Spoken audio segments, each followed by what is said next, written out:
Hello,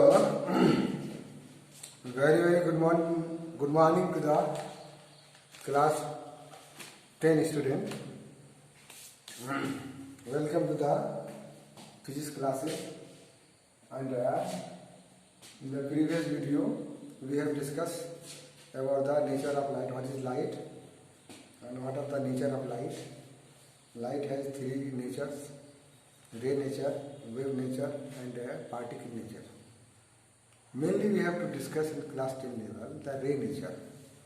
When light travels in the straight line in the form of the rays. Suppose a source is here, then light will start in a straight line and in the form of the rays in all directions. All directions जाएगा, it will go in all directions. In the form of the rays. This is the origin O, and no end means ray nature. On the basis of ray nature, we will discuss in the class 10 level. First phenomena is the reflection of light. First phenomena is what? Reflection. Reflection of light. This is the natural phenomena. So simply, in the previous classes, like 7 and 8, little bit idea we have the reflection of light. When light falls on a polished surface, then it bounces back. It bounces back. So this happens naturally. We cannot bounce back. Light will fall. Suppose the surface we have, a plain surface, like the surface is there, and this one is polished one. Here is a source of light. When light falls on the surface, this is the direction, then it cannot cross the surface because this is the opaque surface. We have discussed earlier. Opaque surface matlab no light can cross. Transparent surface, no light can cross. And translucent, 50% will cross, 50% will be stopped. So ये source है, source से light आया, then it will bounce back. This medium से है, उसी medium में लौट जाता है. And this happens naturally. ये क्या होता है? Naturally होता है. इसलिए नेचुरल फेनोमेना है ना? कोई आदमी चाह के भी लाइट को हाथ से घुमा नहीं सकता, वो अपने आप घूमेगा, कौन से होगा. So this phenomena is known as what? A reflection of light. So generally a highly polished surface such as a mirror. What happens? A highly polished surface, a highly polished surface. Polished surface क्या करता है? Polish surface कौन है? Such as surface as a mirror. Mirror की बात कर सकते हैं. मिरर जनरली क्या होता है? हाईली पॉलिश सरफेस होता है. क्या करता है? बाउंस बैक या रिफ्लेक्ट्स मोस्ट ऑफ लाइट. माने मैक्सिमम लाइट को क्या करता है? रिफ्लेक्ट कर देता है. ऐसा हम लोग previous class में देखेंगे. And you are also familiar with the laws of reflection. Laws of reflection से सभी लोग familiar है, वो जूनियर क्लास में डिस्कस किया गया है. तो अगर ये लाइट इस सरफेस पर गिर रहा है, ये सरफेस है, इसी का सरफेस, और ये लाइट गिर रहा है, इसको हम कहते हैं इंसिडेंट हो रहा है. मतलब ये इंसिडेंट क्या हो गया? रे. क्योंकि सोर्स से रे के फॉर्म में लाइट का गिर रहा है. और here we can consider what? A normal perpendicular we can consider. So this is the normal, and this one is returned back. ये लोड गया, तो इसको कहेंगे लोड ना को कहते हैं रिफ्लेक्शन. तो ये हो गया reflected ray. This is the reflected ray.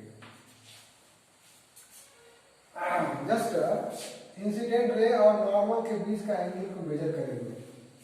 Light गिरा है, उधर में लाइट आ रहा है, आंख से देख रहे हैं, ठीक है. तो इंसिडेंट रे और नॉर्मल के बीच का एंगल को मेजर करेंगे। मान लो मेजर करने से 30 डिग्री आ गया। कैसे मेजर करेंगे? यहाँ पर एक प्रोटेक्टर रख देंगे। क्या रख देंगे? प्रोटेक्टर को रखेंगे। प्रोटेक्टर में लिखा रहता है ना 0 से लेकर के 90 हो गया, फिर ये बढ़ते जाए।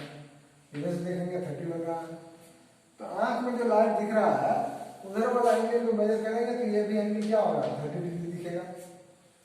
सपोज इस सोर्स को पकड़ के यहाँ लेके आ गए, तब इंसिडेंट रे और नॉर्मल के बीच क्या बनेगा? ये वाला एंगल बन रहा है। अब सपोज ये 45 बन रहा है, तो क्या लाइट यहाँ दिखेगा? नहीं दिखेगा। आंख को क्या करना पड़ेगा? नीचे लाना पड़ेगा। नीचे लाके ये रे दिखने लगा, तब इस एंगल को जब मेजर करेंगे तो ये भी 45 आ गया। ये 30 था तो भी 30, ये 45 थे तो भी 45। अगर इससे भी ज़्यादा बढ़ाएंगे, मान लो 60 डिग्री कर दिया, इसको 60 करेंगे तो यहाँ से हम लोग को नहीं दिखेगा, क्योंकि लाइट ट्रैवल स्ट्रेट लाइन, तो नहीं दिखेगा। तो आँख को क्या करना पड़ेगा? नीचे लाना पड़ेगा। तो देखा गया कि ये 60 डिग्री पर ये दिख रहा है। इससे एक ये नेचुरली होता है। इससे हम लोग दो लॉ बना सकते हैं, है ना? तो लॉज ऑफ क्या है? Laws of reflection. ये नेचुरल लॉ है, ये नेचर में हासिल होता है। तो इस एक्सपेरिमेंट के आधार पर हम लोग कर सकते हैं कि एंगल ऑफ इंसिडेंस मतलब इंसिडेंट रे और नॉर्मल के बीच का एंगल, है ना? दी व्हाट एंगल ऑफ इंसिडेंस, नाम पड़ जाएगा एंगल ऑफ इंसिडेंस। इंसिडेंस का पहला अक्षर आई है, इसलिए इसको आगे कर लेंगे। एंड एंगल ऑफ, है ना, एंगल ऑफ रिफ्लेक्शन, क्योंकि रिफ्लेक्टेड रे और नॉर्मल के बीच का एंगल को एंगल ऑफ रिफ्लेक्शन, इसका एंगल आर कहा देंगे, इसका एंगल आर कर देंगे। आर क्या है? ऑलवेज इक्वल, हमेशा इक्वल होता है। ऐसा नहीं कि ये 30 हुआ तो 30 हुआ और ये फिर 45 हुआ तो वो 46 हो गया, ऐसा तो नहीं है। Always equal, always equal. Simple भाषा में लिख सकते हैं, दूसरे लैंग्वेज में लिख सकते हैं, angle of incidence is always equal to angle of reflection, ऐसा करके भी लिखा जा सकता है। दूसरा क्या है? देखो ये जो है ये प्लेन है, flat surface is called plane, ये प्लेन है, ये प्लेन है। दूसरा प्लेन किधर ले सकते हैं? इधर में ले सकते हैं दूसरा प्लेन, ऐसे करके ले सकते हैं। ये प्लेन हो, एक प्लेन हो जाएगा। इंसिडेंट रे देखो इस प्लेन में आ रहा है, रिफ्लेक्टेड रे उसी प्लेन में जा रहा है। ऐसा नहीं कि रिफ्लेक्टेड होकर इधर आ रहा है, नहीं आ रहा ना। नॉर्मल भी इसी प्लेन में लाई कर रहा है।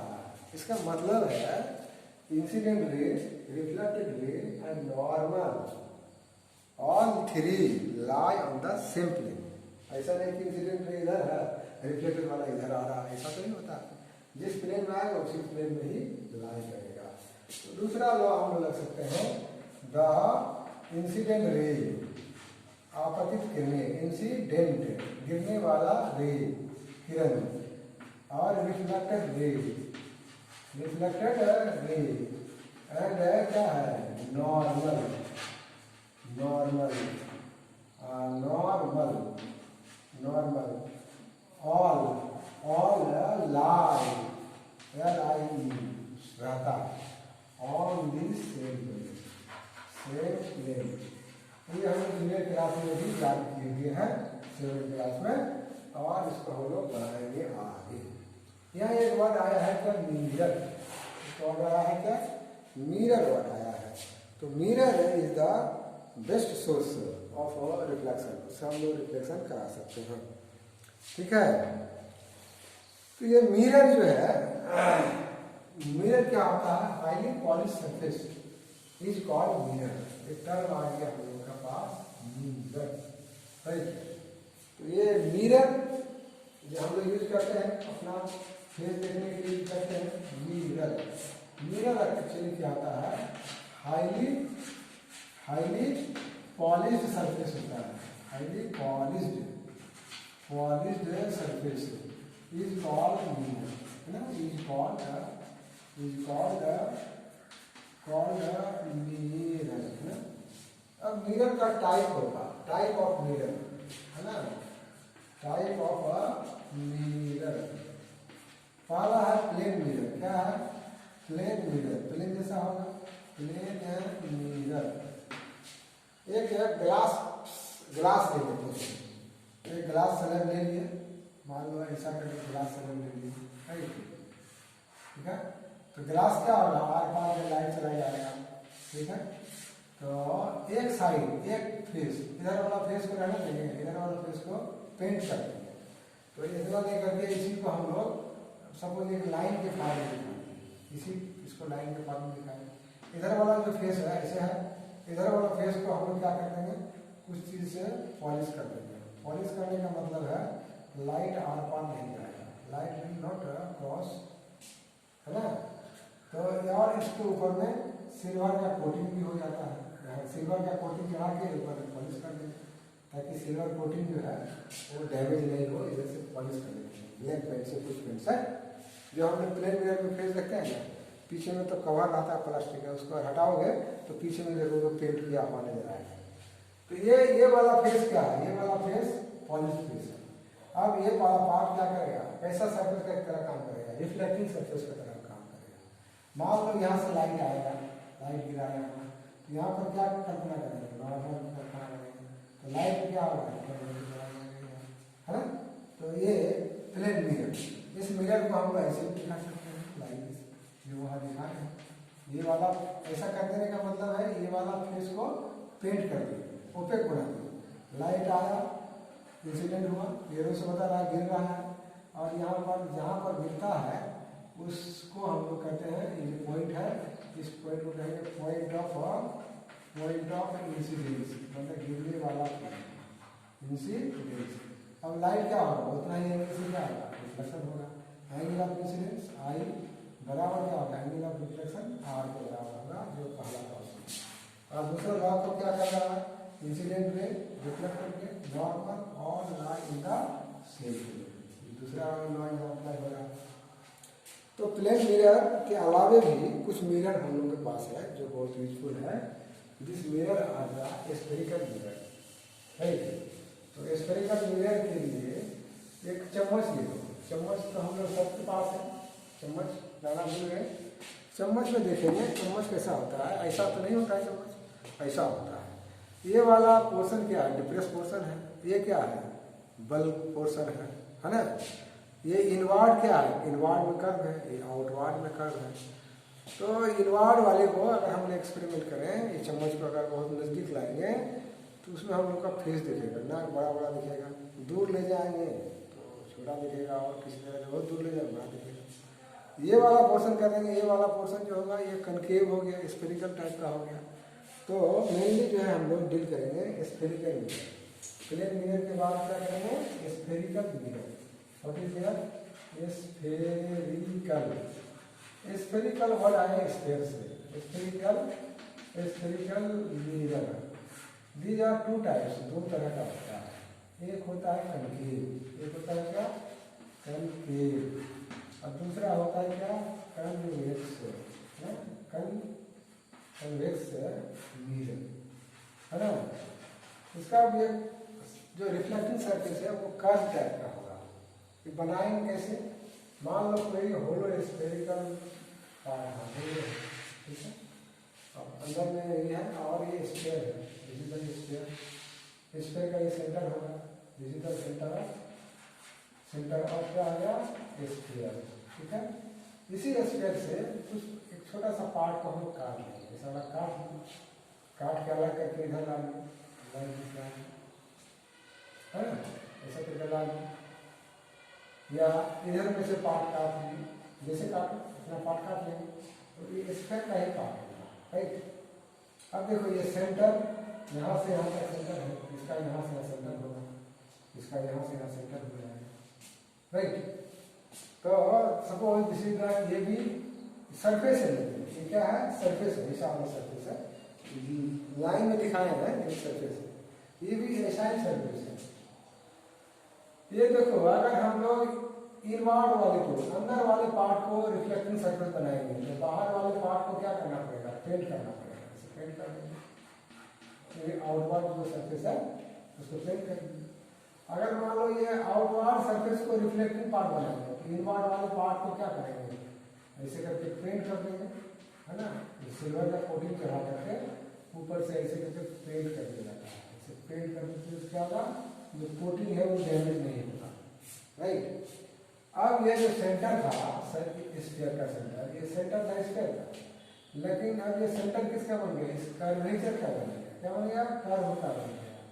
इसका नाम बदल जाएगा, नाम क्या बनेगा, सेंटर तो रहेगा, सेंटर ऑफ स्फीयर में क्या हो जाएगा, कर्वेचर हो जाएगा, कर्व पार्ट का भी।